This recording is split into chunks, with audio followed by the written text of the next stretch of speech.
काय झालं? पाणी कपात करण्यात येतंय, 21 दिवसाच्या सुधारणा असेल किंवा वेगवेगळ्या कामासाठी. हे बघा, पाण्याचं नियोजन महापालिकेकडनं होत नाही. पाण्याचं नियोजन महापालिकेकडून असं मी म्हणणारच नाही. आपल्या पाण्याचे साठे जे आहेत, डॅम्स आहेत, बंधारे, हे किती वर्षापूर्वीचे आहे? त्यावेळेला आपली लोकसंख्या किती, त्यावेळेला आपल्याकडे असलेल्या कमर्शियल किंवा इतर औद्योगिक संस्था किती, आता लोकसंख्या किती, गावं किती, आता कारखाने किती, कमर्शियल जे आहेत उद्योगधंदे ते किती, मॉल्स किती. पाण्याचा वापर वाढतो आणि अजूनही आता आपण केकवीसाठी प्रयत्न करतो. मंत्रिमंडळाने सुद्धा मान्यता दिली, पण तो होईल ते आता त्या आपला जो गंगापूर डॅम आहे त्याचं नुसतं जे काही माती भरलेली आहे ती नुसती काढायची जरी झाली सगळी, तर काही लोक काढतात, चांगली गोष्ट आहे, स्वतःहून काही श्रमदानाने काढतात.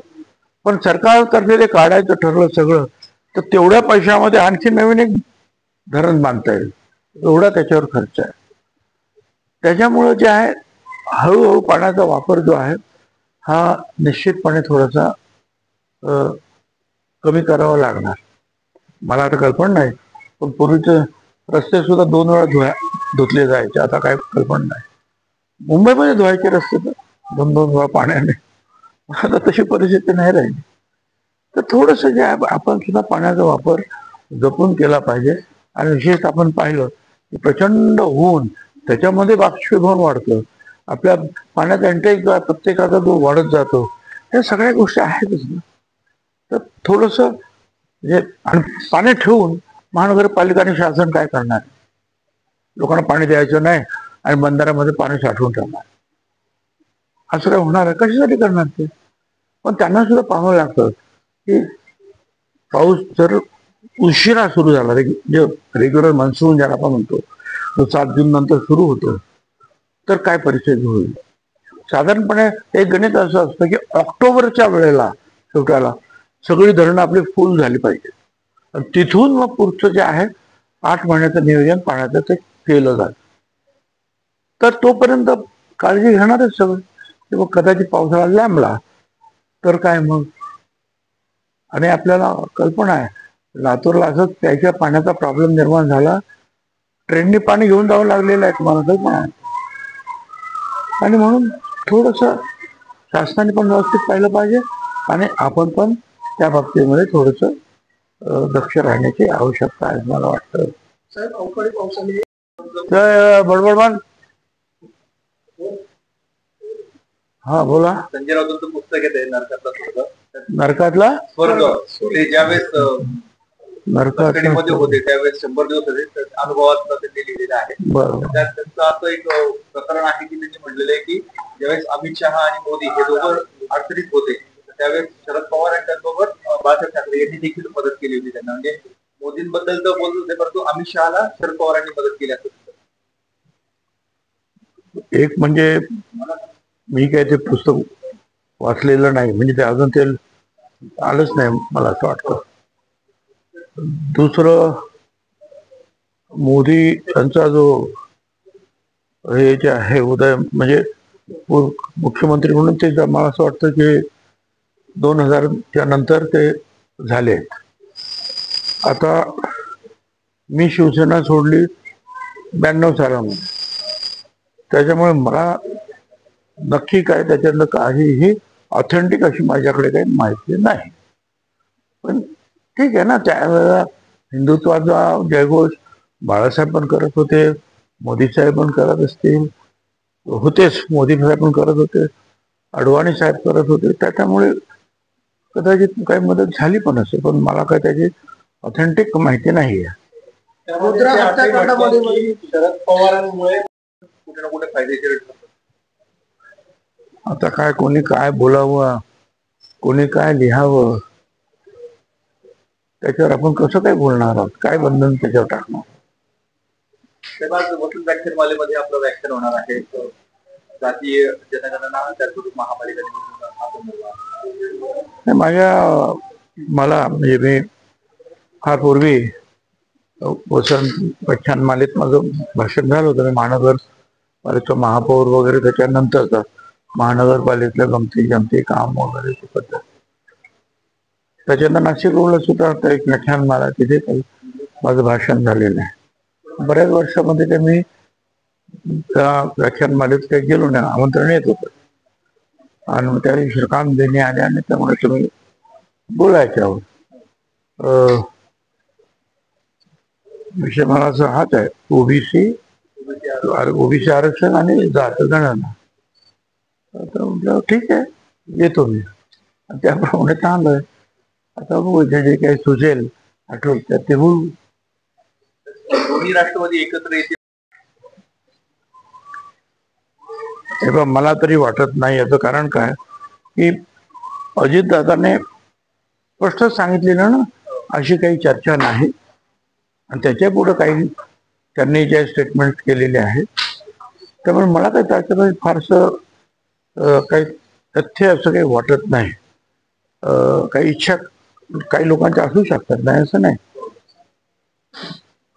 परंतु तशी काही चर्चा प्रस्ताव वगैरे काही नाही. आणि अजितदादांनी तर ती रस्ता सगळ्या चर्चा उडवून लावलेल्या आहेत. स्थानिक स्वराज्य संस्था अरे पण मी सांगितलं ना, मला माहित नाही, मी त्याच्यामध्ये नव्हतोच, ते पुस्तक वाचलेलं नाही आणि खरोखर काय झालं हे मला माहित नाही. त्याला ते पवार साहेब आहेत, तेच स्वतःच्यावर प्रकाश टाकू शकतात. बाळासाहेब तर दुर्दैवाने नाही येत आपल्याला. पण हे साहेब अशा पद्धतीने गौप्यस्फोट करणं चंद्रपूरकडे जास्त आहे. आपल्या लासलगावमध्ये कांद्याचं देखील मोठं नुकसान झालंय. एवढ्याच झालं, सगळीकडे झालं. आम्ही कलेक्टरला पण सांगितलं, सरकारला पण दिलं, तेव्हा काहीतरी आता मदत करावीच लागेल. आणि लोकांची अपेक्षा असते अशा वेळेस जर नुकसान झालं तर वर्षभराचे त्यांचं जे आहे आर्थिक नियोजन बिघडतं, त्यावेळी मदत करावी लागते. त्यातही तुम्हाला आपल्या बँकांचं काय चाललंय, जिल्हा बँकेचं, तर ते आपल्याला कल्पना आहे. वरती जे आहे रिझर्व्ह बँक डोक्यावर बसलेलीच आहे. वसुली काय बरोबर होत नाही आहे. करायला गेलं तर अनेक अडचणी होत आहेत. त्यातून मग जे काही लोक राजीनामे पण देत आहेत, ते सगळे वर्तमानपत्रातून वाचताय. आणि ह्या बँका आपल्या असतील तर आपणच घेतलेलं कर्ज वेळेवर भरलं पाहिजे. नाही हे सगळं भरता आलं तर काय ते OTS अमुक तमुक सगळं करून करायला पाहिजे. नाही केलं तर काय होणार. साहेब, राज्य सरकारनं एक महत्वाचा निर्णय घेतला. प्रत्येक पक्षातून जो आहे महायुतीच्यातून नारा दिला जातोय. राष्ट्रवादी काँग्रेस पक्ष आणि पवार गटाची नेमकी या सगळ्यामध्ये भूमिका काय असणार आहे? आणि विशेषतः आपण मुंबईमध्ये महापौर राहिलेला आहात, त्यावेळेला मुंबईमध्ये जास्त जागा मागणं किंवा तिथे काही ताकद आपल्या माध्यमातून उभी केली जाईल वाटतं? हे बघा, त्याला उत्तर जे आहे मुख्यमंत्री फडणवीस साहेबांनी दिलेलं आहे. त्यांनी सांगितलंय की या निवडणुका आम्ही एकत्रित लढणार आहोत, परंतु ही कार्यकर्त्यांच्या निवडणुका असल्यामुळे काही ठिकाणी शक्य आहे की काही वेगळे पण लढू शकतात, असं त्यांनी दोन्ही शक्यता ज्या आहेत वर्तवलेल्या आहे. पण एक गोष्ट त्यांनी सांगितलं की आम्ही एकत्र लढवणार.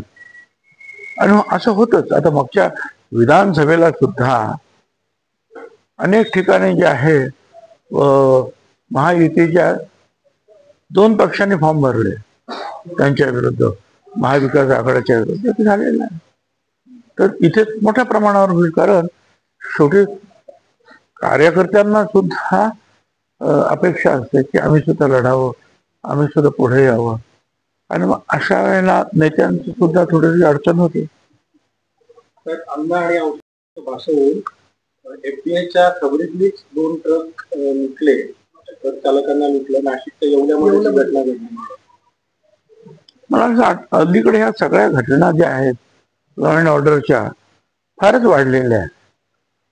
म्हणजे तोते अधिकारी म्हणून काहीतरी करायचं काय, आणि तुमचं जे फोनवरून काहीतरी चुकीच्या गोष्टी सांगून काहीतरी करायचं. त्याच्यानंतर मी तर असं ऐकतो की या नशा करणाऱ्या ज्या काही गोष्टी आहेत, पावडरी काय गोळ्या बिळ्या, त्याचे पण काहीतरी गडबड ते चालू असतात. आणि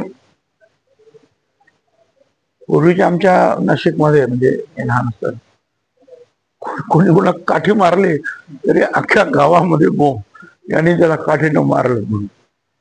आता तर काय खुल्या मर्डर होत आहेत, गँगवॉर होत आहेत.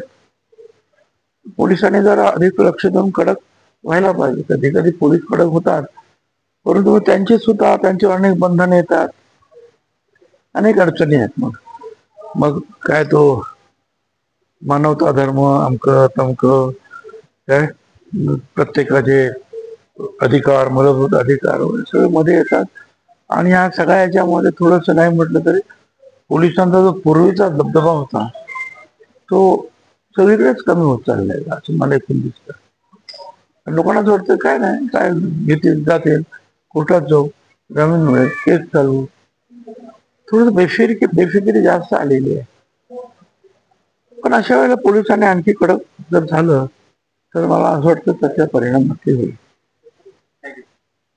बाकी काय झालं. नाशिक शहरामध्ये ऑपरेशन सिंदूर नंतर भाजपकडनं तिरंगा रॅली काढली जाते, तिरंगा फडकवला जातोय. पण आज नाशिकमध्ये गिरीश महाजनांच्या उपस्थितीमध्ये ठीक आहे. असं आहे की साधारणपणे जे मुंबईला सुद्धा निघाल्या, प्रत्येक पक्षाचा आपापला कार्यक्रम असू शकतो, पण त्याच्या पाठीमागे जे आहे हे जे आमचे सैनिक लढले त्यांचं जे शौर्य आहे आणि त्यांनी जो पराक्रम केला, पाकिस्तान जे आहेत दहशतवादी जे हल्ले वगैरे जे काय केले आपल्या सगळ्यांना कल्पना आहे, त्याबद्दल आभार मानण्यासाठी त्यांच्या पाठीमागे आम्ही सगळे आहोत हे दाखविण्यासाठी हे सगळ्या ज्या आहेत तिरंगा रॅलीज ज्या आहेत ह्या भाजपतर्फे निघतात, इतर पक्ष सुद्धा ते काढतायत आणि काही वेळेला नकोच्या गोष्टी सुद्धा घडतायत. कोणतरी एक मंत्री आहे, कुठला तो मध्य प्रदेश आहे की कोणतरी, तो ते आपल्या सोफिया कुरेशी मॅडम ना, ती कर्नल आहे, ती कर्नल आहे. कर्नल मध्ये म्हणजे जवळजवळ 5-6 अधिकाऱ्यांचे जे हुद्दे त्याच्या वर आहे, ते कॅप्टनच्या वर आहे, मेजरच्या वर आहे, त्याच्या वरती आहे मेजर जनरल अशी ती आहे. तिच्यानंतर मग brigadier, major general, lieutenant general आणि जनरल सिनियर आहे. ते तिचे वडील ते सैन्यात, तिचे आजोबा ते सैन्यात. आणि एका ठिकाणी तर असं आलंय की झाशीची राणी जी इंग्रजांच्या विरुद्ध लढली त्या त्यांच्या कुटुंबातला जो आहे त्यांचा पूर्वज जो आहे तो झाशीच्या राणीच्या बाजूने इंग्रजांच्या विरुद्ध लढला. आता या अशा वेळेला नको ते किती वाईट तो कोण मंत्री बोलला आणि शेवटी हायकोर्ट आणि सुप्रीम कोर्टाला सुमोटो त्याच्यावर केसेस घ्यावे लागले. खरं म्हणजे पक्षाने सुद्धा त्याच्या विरोधात कारवाई करून हे झालं असतं तर चांगला मेसेज गेला असता. पण ठीक आहे, शेवटी ज्या कोर्टाने हे केलं. महाराष्ट्राला, हिंदुस्थानाला कोणालाच हे आवडणार, एवढं चांगलं काम सैन्याने केलं. मोदी साहेबांनी सुद्धा आणि त्यांच्या त्या थिंक टँकने ठरवताना ते विक्रम मिस्त्री, ते काश्मीरी पंडित, ती Yomika Singh wing leader, wing commander, ती तिथे तुम्हाला ब्रीफिंग करण्यासाठी. आणि दुसऱ्या बाजूला सोफिया कुरेशी मुस्लिम समाजाची, ती पण मागासवर्गीय समाजाची. योमिका सिंग ह्या सुद्धा मागासवर्गीय समाज. परंतु मोदी साहेबांनी आणि सगळ्यांनी असा संदेश दिला सगळ्या जगाला की आमच्या मुली, आमच्या महिला सुद्धा आता तुमच्यासारख्याच लढायला तयार आणि तरबेज झालेल्या आहेत. आणि आमच्याकडे जातीभेद नाही, धर्मभेद सुद्धा आम्ही मानत नाही. आमची भगिनी जी आहे मुस्लिम असली तरी सुद्धा ती जी आहे पाकिस्तानच्या विरुद्ध काय काय आपण कारवाई केलेली आहे ती मोठी गर्वाने सांगते. एक वेगळा मेसेज जो आहे, पाकिस्तानच्या बाजूने कोणी अशा प्रकारचे कोणी उभे राहिले का? नाही उभे राहिले, सांगणार आहे. पण आपल्या बाजूने तो जगाला अतिशय उत्तम असा संदेश दिला गेला. त्या भगिनीच्या बाबतीमध्ये काहीतरी आपला आजला बोलायचं अतिशय वाईट गोष्टी आहे. तर धन्यवाद.